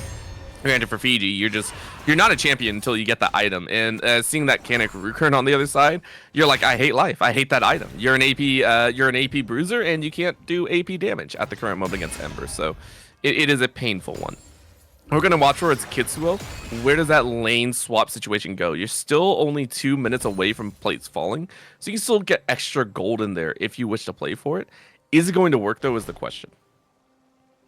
Yeah, well, time will tell. Time always tells. We've got Ember and Fiji going at it in the bot lane now. Different area of the map, same story. Kunu and Al Calamity up towards this top side. And I'm waiting for the next fight. I'm waiting for the next time this pops off. It'll most likely be in a minute around this next dragon. Second dragon on the map. It'll be a cloud dragon for us here. But what I really want to see is we're going to have those item breakpoints starting to come in. We just saw Draven Baka finish off the collector. Kunu's got to be close to his first item as well. So now that we've got those items, fights change drastically. Yeah, as soon as you see those pieces of the puzzle coming through, all of a sudden, for NLE, you're like, okay, we have to play around these objectives a little bit closer. Or they say, okay, we dive bomb Draven. We say, okay, we know that you're strong. We go ahead and take you out of the fight early, and we look for those kills, which is what we're going to see right here. It drag in, Draven Baka falling low. Draven Baka doesn't get a play. The Crescent Guard from Kitsuo continuing to press forward in the light and reset. Robbie Bob, the Golden Eclipse is up. Robbie Bob needs to be careful. And now Al Calamity's there. They get the pick. They get the damage down. And then they call it good. I don't think I've ever called a situation so perfectly before. That was a rude execution at Draven. I've never seen that before. That was a stroke of luck and genius rolled into one. We saw them all walking through, and just the fact that Draven was in the front side, it hurts to see. But Robbie Bob and Kitsuo, as I was saying, they're willing to take those chances. They knew that it could be really, really dangerous. They didn't care. They were willing to take that chance of possibly dying, and it didn't matter because the rest of Foxtrot backed off. So their gamble worked. Now, will the gamble for the dragon work as well? Start us off. Ember on the press forward here. Does have the all-out when that comes in, but the curtain's open and the curtain's closed as Light and Reset finds Kitsuo. The Magnet Storm into the Scatter of the Week. Ember finds out Calamity. Ember is all out. Robbie Bob finds Institutional. Ember flashing away from the rest of this fight. Fiji is here. It's a 1-for-2 right now, side of Foxtrot. That was a good call yet again from the side of both teams, actually, I think. NLE, yeah, they made the call to go for the dragon. It didn't really work, but the call down for Fiji to help out. But for Foxtrot, you're showing that you're also willing to fight. And remember, for Foxtrot, they still have a slight gold lead. Now, what does that mean? It doesn't... I wouldn't say it means a lot. What it does mean to me is the fact that they are still willing to pull that trigger. As you saw Draven open up with the curtain call early, it's all about who has more members on the table, though. Who is going to have that battle at the end of the day? Who's going to be willing to kind of pull that proactive trigger and get those kills down? Well, we're going to see how we start off. Dragon's still up on the board. So too is Rift Herald on the top side. And Kitsuo's going to start off the dragon. Are we going to stick? Are we going to flip? We don't know, but we're going to find out here in just a second. Ember has no ultimate. Most of these ultimates are off the board. The Deathly Flourish, though. Dragon's going to get secured by Kitsuo, and now the rest of the fight, Ember going to pull back, excuse me. I mean, it's a good way to do it. You go ahead and just make sure that you get the objective, primary objective, and you don't lose anyone else. So, still keeping in mind that the fact that even though we saw a decent lead in the early stages, about, I want to say 1.5k, it's never shifted from there. Instead, it's actually gone in the opposite direction. Foxtrot, after they got some of those early fights, have not been gifted the opportunity to get more kills. And remember, all those fights did start from NLE being aggressive, being in their face. Foxtrot have yet to be on the aggressive side, have yet to be on the proactive side, which I don't know if we're ever going to see come into their favor. For now, they're just saying, okay, let's keep farming up, let's keep playing our game, and then we can work as a squad to get some of those larger objectives, like the Herald, which is currently available, and both Institutional and Kitsuo are leaning towards that side of the map. They are. Robbie Bob and Aquanic will not have their teleports up if a fight breaks out up here. So they're either walking or just not going to be part of the fight. The vision is down. The pings are coming down. The question is, how do we start this off? And the answer is, it's going to be Ember starting us off under turret. Goes all out into Fiji. Fiji falling low. We're in the death realm here. Fiji will not quite fall. The turret will claim Ember's life. And that's not the pick you wanted if you're Foxtrot. No, it turns itself on its head, and it just feels a little bit bad. Really nicely timed by Fiji, who, playing with that extra string in the back line, should be able to get boots as well as some extra. That is now 4 Merc Treads built up here, which is wild, and now Light and Reset not in the right spot. Crackdown from Al Calamity. The Magnet Storm flashed in from Kitsuo. Light and Reset will pop. Kitsuo progresses to 4-3-5 in this game. And this is just jungle dominance showing itself across the map. Yeah, once again, Kitsuo showing that they are going to be aggressive no matter the current state of the game, and this time even mixing it up with Al Calamity. Institutional on this Pantheon has yet to have a valuable engagement, and this is what I was talking about. You know, Pantheon can be strong, don't get me wrong. There's a reason why Pantheon is so highly prized, but if you're not able to be proactive, if you're not able to get any of those extra advances down, you actually don't bring that much outside of it. There's no real major comeback material to come on in. I mean, that Grand Skyfall, how often have we really seen it? How often have we seen that ultimate come out here? It's been negligible. At the same time, it's only been used, I think, in one major engagement there on the bot side, and that was an answer to anything. So, for the moment, NLE playing into the fact that as long as we can predict where the Pantheon is going to be, where Institutional is going to be, we can be as aggressive as we want to, and pretty soon, we might not even care where the Pantheon comes in. No, we might not. And that was, I think, the big question in our mind was NLE, Kitsuo, they set the tempo, and could Foxtrot answer? And the answer it's appearing to be no for the first time all game long here at 18 minutes. There is a gold lead for NLE Esports. It's only 1,000, but that is before you consider the fact that they have a Rift Herald that they can drop. And they've got shutdowns on them, and they've got all these other fun tools to play with as they look to close out this series. It'll be their second turret picked up on the bot side. It's going to be Robbie Bob on the run. The Scatter Leak will land. Institutional pressing forward, but Robbie Bob just gets to walk away. Bob just doesn't care, and I love this. We mentioned before that when it comes to a Silas, you're not always worried about just, you know, the ultimate capabilities. You're worried about the fact that you can dash around. You can get real silly with the plays here. I love that reflect, by the way. Light and Reset is like, yeah, I was waiting for that. That's what everyone's looking at. But for Robbie Bob, you really don't care. You're now a one-hit wonder, or not a one-hit wonder, but you're an exceptional prowess that can do whatever you wish to do at the current moment. If you want to take a 1v1, you can. If you want to join the rest of the team, you can. What you can do is also split push while the rest of your team jumps in that mid lane. They sure can. The Max Storm comes out on the engage here. Kunu finds Institutional. Embo coming in on the teleport, walking into 4. The Scatter Leak does land, but there is no follow-up damage. Kitsuo, the curtain's open. Now's the chance. Kitsuo falling low. Shut down as Light and Reset finds it, and they find the Reset. Ember falling low. Ember gonna escape on a sliver of health. Now the press forward is a shutdown for Draven, but Robbie Bob pressing forward, looking for Light and Reset. The stolen unleashed power is good, and he goes golden. Double kill for Robbie Bob in the mid lane. Beautiful job on the re-engagement there. And they knew the fight was breaking out into an awkward situation. Kitsuo stepping up at first. A nice stall and root by Light and Reset. And then the answers back from Draven, from Aquanic. Everyone tried their best from Foxtrot. But Robbie Bob was just too dang good on cleanup. The idea to go ahead and slap down Draven into the grab of the Unleashed Power, to throw it in Light and Reset's face, and then going golden at the end, that was as clean as you could get it at the end of the day. So, you know, it's not the ultimate, you know, the ultimates, I guess is the best way to put it.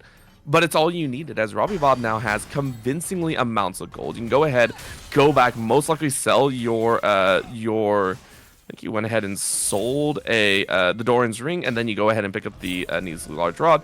You're in a comfortable spot to just run this game over no matter where everyone is on the map. Speaking of, Ember opting to start the 1v2. Institutional on the engage does get the knock up. Al Calamity crash down used defensively. The Crescent Guardians from Kitsuo going to get them the space they need. Now Fiji and Kunu are here. Okay. Yeah, you go ahead and take a little bit of time, and I think this is the right call. You already burned Crescent Guard, which means a lot of your safety is gone, and you have a feeling that Foxtrot are not going to be actively focused on this dragon just yet. It started up, but look how many members are actually applying there. Now they go ahead, because they're trying to keep Kunu in the mid lane, and Aquanic is about to slaughter, and they do want to pick. Never mind. Now all focus can go straight towards the dragon. The power of a Syndrome. Welcome, Aquanic, 2, 1, and 8. The curtain's open. The pull back, Al Calamity falls to Aquanic. Now Syndrome on the one. Here comes the Grand Starfall stolen away, but that's Robbie Bob as he goes on top of finds the back line. The spell shield does no good. Light and Reset falls low, and now it's Ember going all out. The target is Draven. Oh my Robbie Bob has gosh. found 2. Oh my gosh! More, but Fiji is here. Robbie Bob goes golden, still alive. Ember and Fiji brought the top lane fight to the rest of the team. Draven on slivers of health will be able to complete the recall. Robbie Bob on slivers of health needs to run away, and still Orbital. No dragon taken. No, and it just goes to show NLE's team fighting prowess. Yet again, they took a fight. Kunu wasn't there. It's always been them a man down, and they just don't care.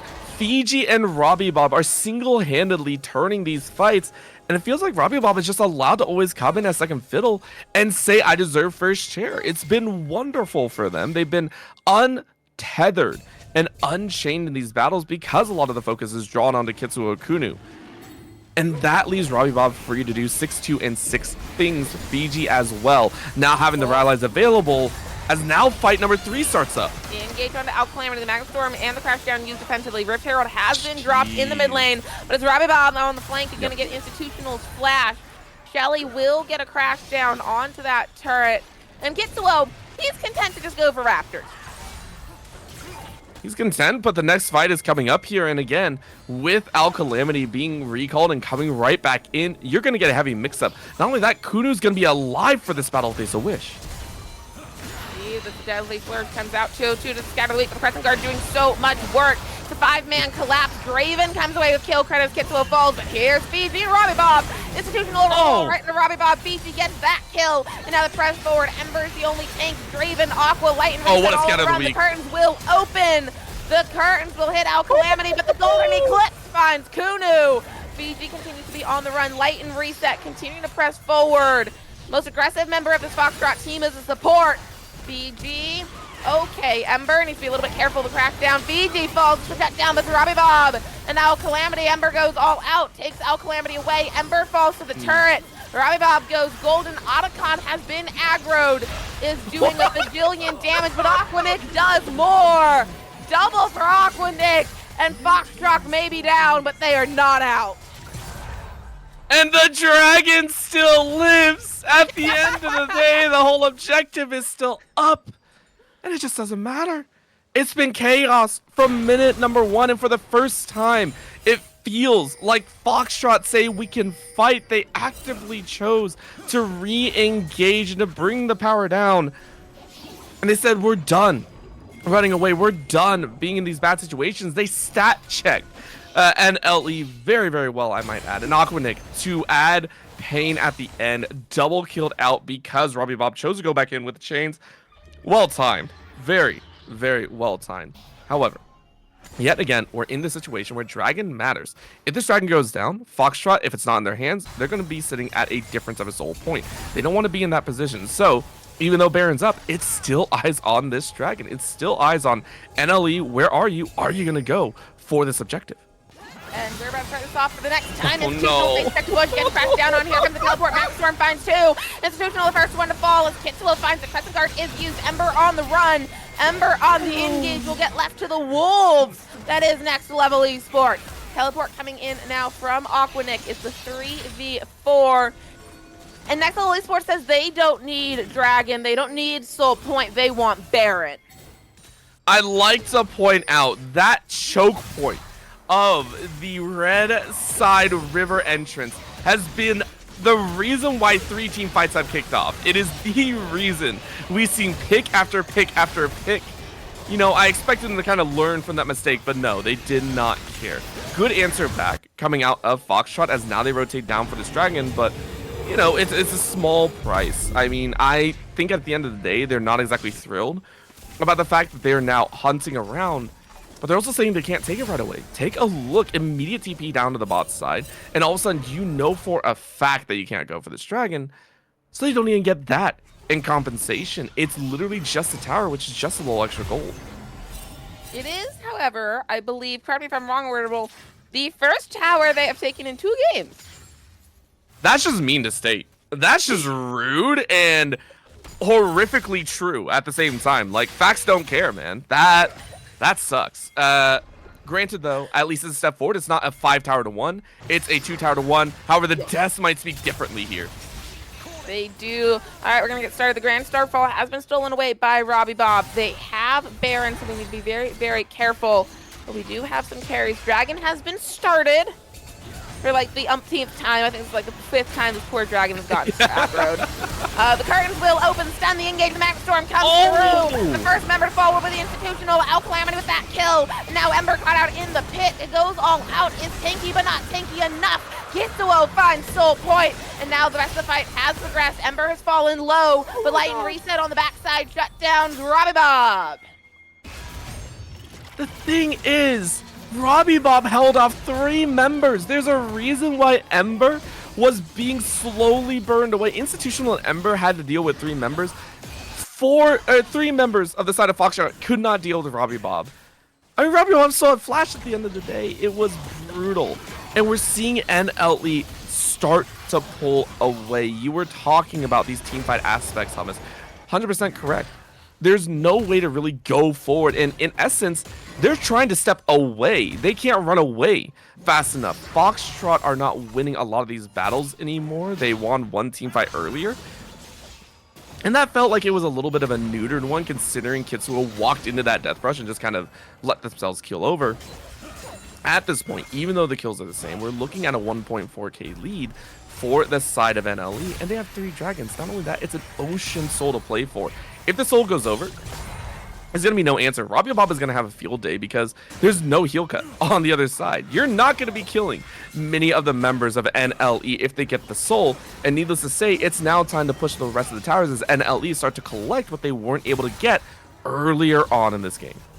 That is also an NLE with Baron buff. Should be wearing off soon. That's a good chunk of where that extra gold is coming from.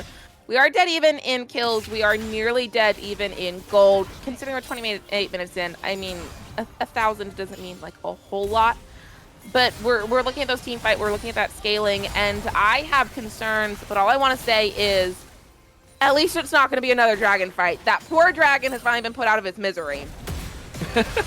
Don't worry, another one will spawn to take its place. That's what we're kind of looking at here, and it's a painful one as Fiji is dueling out against Ember, and Ember is starting to realize that they're trying their best, but Fiji's starting to get the best of them. This is actually really good considering Fiji is level 16 to Ember's a level 14. Fiji's like, all right, that Kanekaru current ain't gonna be enough anymore.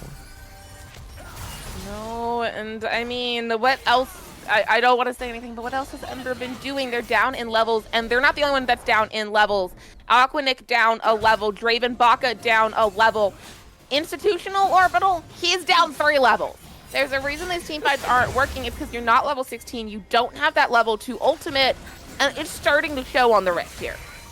Yep, it's getting out of control with how far ahead NLE were. They have now reached that point of, we can kill you wherever we go. We can take these fights. We can fight as much as we want. I mentioned before that I like the 4-man kind of setup for NLE, and it's showing here. They don't need Fiji. Granted, Fiji has been a majority share of why they're winning these battles at the end, but they don't really need it. Robbie Bob and Kitsuo are starting these fights also perfectly, and Kuna's just coming in with a sweep at the end. So for the side of Foxtrot, when I look at them, I need to see them start to group up. I need to see them bring a little bit more oomph. Institutional was able to pick up the Black Cleaver with the Sundered Sky, but Aquanic specifically, you can burst out Kuna, you can burst out Robbie Bob. If they don't have that Zanya's on lock, you can do some work here. And then Light and Reset, the main carry for the team, full damage, 3-item spear. Light and Reset can wipe a team fight if given the right opportunity. And I mean, that is the big if that we were talking about. Yep. We talked about it a little bit in game 1. We talked about it a little bit in game 2. We're going to kick off with the Grand Starfall down towards this part of the map. And I mean, Al Calamity sees it and goes, I'm going to walk the other way. I think that's one of the favorites of Al Calamity, when you're allowed to do that, when you're allowed to kind of play as you wish, and you don't have to engage if you don't want to, because your team is constantly pushing. Remember, they don't actually have to fight. They just want to wait till this next dragon. They just want to wait so they can force a fight out of Foxtrot when you recognize that, hey, we don't have a choice. We better get over to that dragon's side. And if we don't, then the game is surely lost. And if they decide to give it up by some stretch of the imagination, I'll be heavily surprised. At the same time, I'll see that as a sign of we've given up. Desperation, it doesn't matter. We've already committed to the fact that we aren't going to win any team fights. They need to be around this dragon. Ooh, and the flash crash down from Al Calamity going to get entered. Kitsuo pops Crescent Guard. The Max Storm is there. Institutional in the middle of it all. Institutional will fall. The curtains open. But the curtains close with no more kills. Next Level Esports walking towards that Baron that has just spawned on the map. Light and Reset. Starting to get some of those stacks down, but Kitsuo on the engage. Kitsuo eats the damage end of an unleashed power. Now the return Starfall from Robbie Bob. We've got Ember going in Calamity, but what we want to see is further down. Ember finds the kill. Aquanic will live. Fiji has Draven in the Death Realm. Fiji so darn tanky. Now Ember here to start it off with the rest of the team. Goes all out. Fiji will not quite fall. Hit the ultimate. There it is. Light and Reset finds the Golden Eclipse. Finds the Rampage and finds Fiji. It's a 2 for 1. Maybe that's all you need when you're 1 in 10 is to go to 1 in 11 as a sacrificial lamb.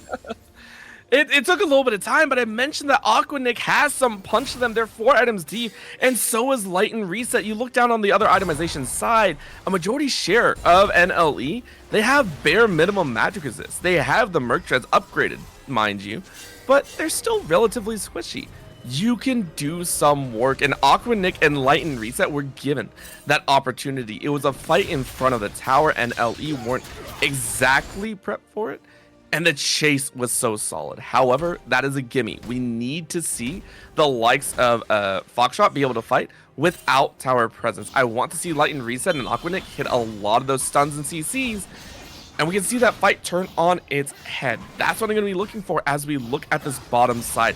Massive ward advantage, though, for NLE, as they have lit up the spot side like a Christmas tree, and they are looking for this dragon as well. Yeah, it's going to get vision cleared out around it. And you mentioned that ward advantage. It doesn't just mean that NLE knows exactly where every member of Foxtrot is. It also means that they know that Foxtrot has no idea where they are. Have they started Drake yet? Are they murder bushing? They don't know. Fortunately, we do know. We really, really do, and it's not even going to be contested. It hurts to say, but this one almost feels like a respect piece. But it's a respect that you don't want to give, as Foxtrot have just lost the initiative over on the Dragon, which means they are not going to enjoy these next few team fights. The burst is not going to be as big as you wish, but the curtain call comes out. Yes, it does. Let's see if there's any follow-up. The curtains opened, and the curtains will close. That was the 4th shot, and that barely made a dent in Kitslow. Okay, good talk.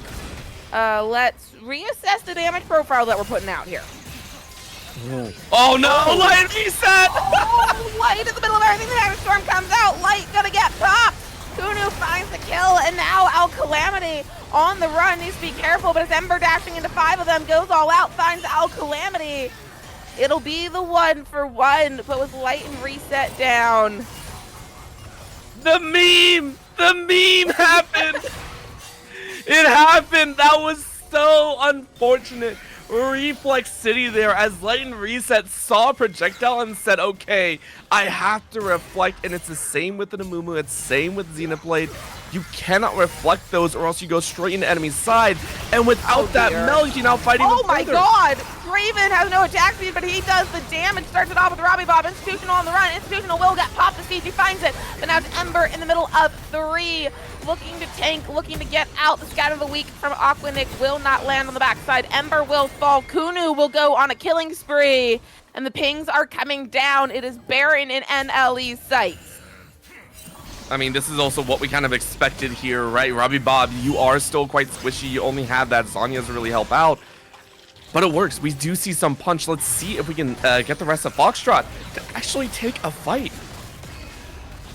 Maybe it's going to get started off around the Dragon, but Al Calamity Magnus on the flank. The engage, Scatter the Weak lands 1 onto Fiji's. The Unleashed Power on the tankiest member. Kitswo finds Light and Reset. Aquanic is in Brazil. Aquanic is on the gray screen. Kunu goes on a rampage, and it's Draven Baka going. I don't get paid enough for this. No, and Draven has to back away. Draven, for their own, by the way, 5-2 and 17 has done work. Being able to step into the shoes, being able to lay down a lot of that damage. The curtain call might not be the big point, but those 4 shots hurt. The problem is those 4 shots are coming onto very tanky members. And again, you're running up against an Ocean Soul team. If you don't have that cut through, you're not going to be doing anything. And you look down the road, no one is standing in the way. Al Calamity, though, is still a support and still looking for that battle. All right, Institutional going to have to flash away. This is a Next Level Esports team with the 2nd Baron of the game.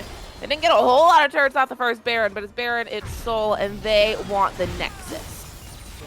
I think they can do just that. At this point, they have gathered everything that they could possibly want. They have a I would say a 65-70% chance of pushing whatever they wish without any big worries. You're 5k in lead, you have Soul and Boot. The only reason I say that is because of how squishy they can be. If Aquanic, Draven, and Light and Reset layer down one, they can burst Robbie Bob or Kunu very easily.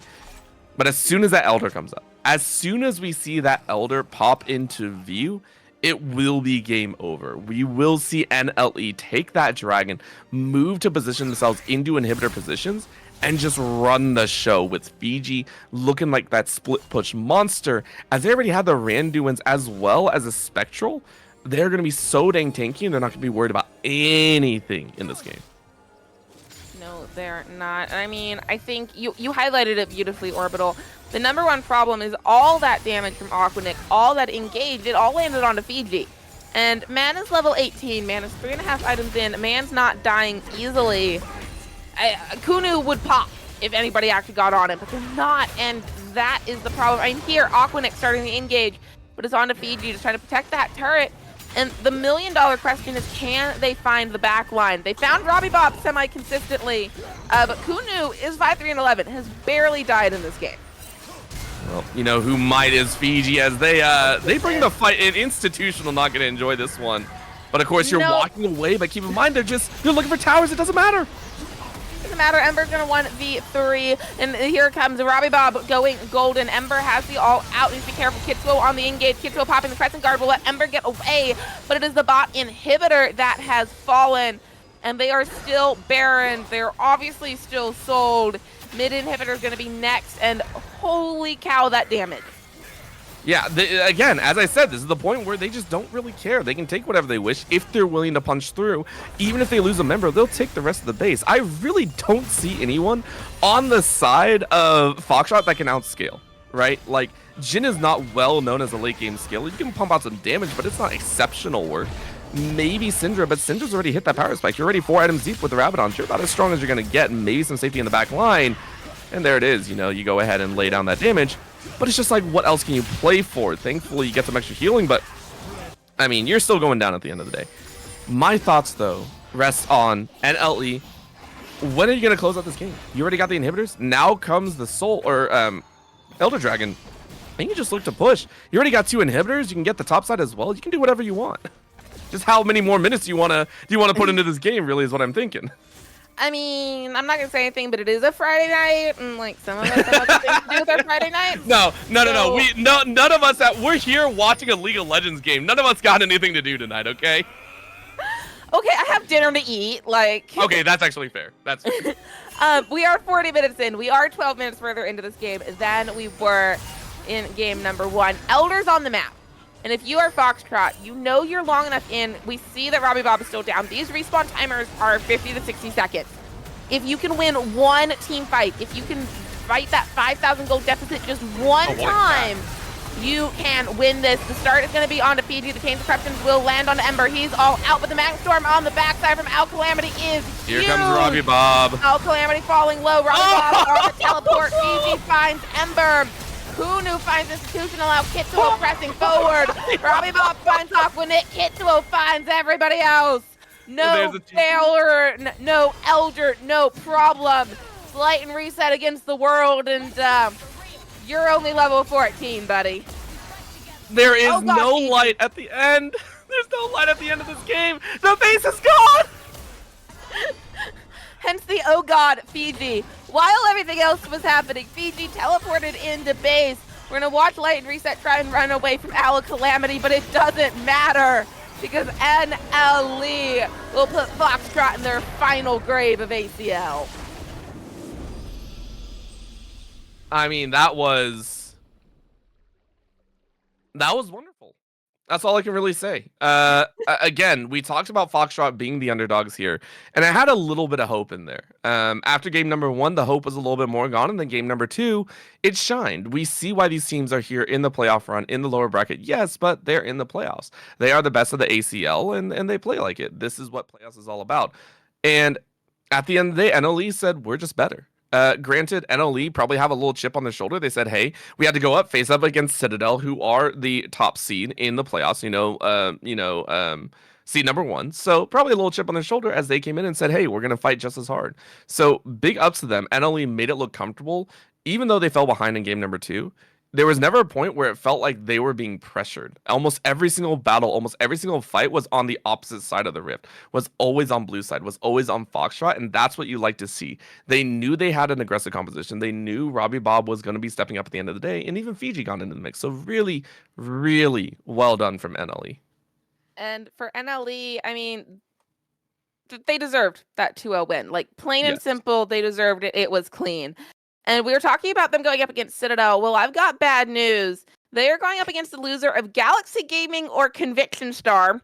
That series is currently 1-1, according to what I can see. But that's the number 2 and the number 3 seed. So, yes, you just took out the 11 seed. That is great. Celebrate that tonight. And then focus on what's coming on Monday, because you have 2 days to prepare for what should hopefully be an absolute banger of a series. Yeah, I'm hoping to see even more from them. Honestly, I think whenever you're in the lower bracket, it gives you a little bit of amped up energy, especially after taking some of these victories. I think NLE do have a lot to kind of say we're doing better at after that close series against Deathmark, who were the 15th seed. I think they're slowly improving in terms of their coordination, the coordination value, and the individual skill that came out. Very comfortable. Now, did they overstep a lot of the time? Yes, absolutely. That's where we saw them kind of get issues in, but that shows proactivity. And I think for any team in the lower bracket, you got to be proactive. You got to be willing to fight. I see that in NLE, no matter who they face next week, I see them pushing the envelope. I agree with you. And I, for one, am hoping that we get to watch that series, either cast it or watch it Orbital. But for tonight, we bid adieu to Foxtrot. They made a great run. They made top 8. Nobody can take that away from them, but they are packing their bags. They're going home. Next Level Esports will be back in action on Monday against a certain team on a certain channel. I don't know what it is. I can't tell the future. Orbital, before we send this out, before we go have those mythical lives that League of Legends casters supposedly have, any closing thoughts on this series? The ACL is always bringing some surprises, and some teams are extremely strong. I can't wait to see more. All right, from all of us here on the Salt Mine, thank you so much for joining us tonight. I was Hummus. I was joined by Orbital, who, by the way, is a Vigar main, if you didn't notice the plushie. So give him a little bit of crap for that. But have a lovely weekend. We will catch you all for more ACL action on Monday. Have a lovely weekend and have a safe night.